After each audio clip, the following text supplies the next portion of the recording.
আগামী ফেব্রুয়ারি মাসের সম্ভবত 18 কি 19 তারিখ থেকে রমাদান শুরু হচ্ছে ইনশাআল্লাহ। তো বহুদিন আপনাদেরকে বলে আসছি রমাদান মাস কোরআন শিক্ষার মাস। রমাদান মাসে যদি কোরআন শিখতে না পারেন জীবনটাই ব্যর্থ, তাই না? বিষয়টা আসলে তো তাই।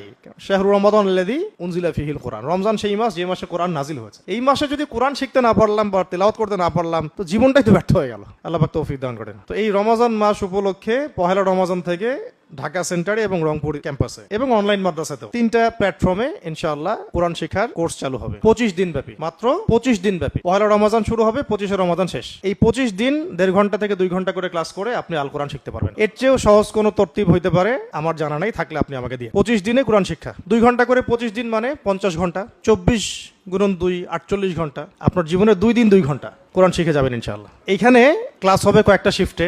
সকালে একটা শিফটে ক্লাস হবে ইনশাআল্লাহ।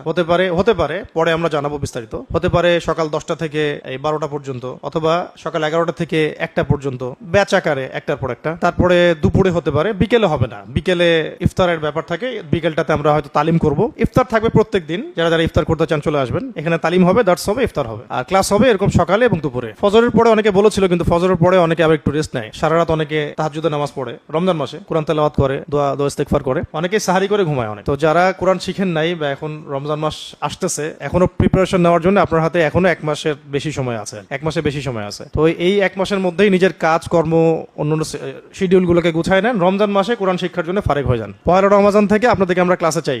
অনেক সময় এমন হতে পারে যে 25 দিনে ক্লাস করার পরে আপনাদের মতো অনেকেই হয়তো শতভাগ বিশুদ্ধ নাও হতে পারে উচ্চারণগুলো। সেক্ষেত্রে ইনশাআল্লাহ প্রতিষ্ঠান নিজের উদ্যোগে আপনাদেরকে এই রমজানের পরে, ঈদ উল ফিতরের পরে আবার এক্সট্রা টাইম দিবে ইনশাআল্লাহ। আরো 1 মাস লাগলে আরো 1 মাস পড়বেন, ইচ্ছা হলে হাদিয়া দিবেন, না হলে দিবেন না। আরো 1 মাস লাগলে 1 মাস পড়বেন, পরে একবারে সহি শুদ্ধ করবেন, তারপর ছাড়বেন।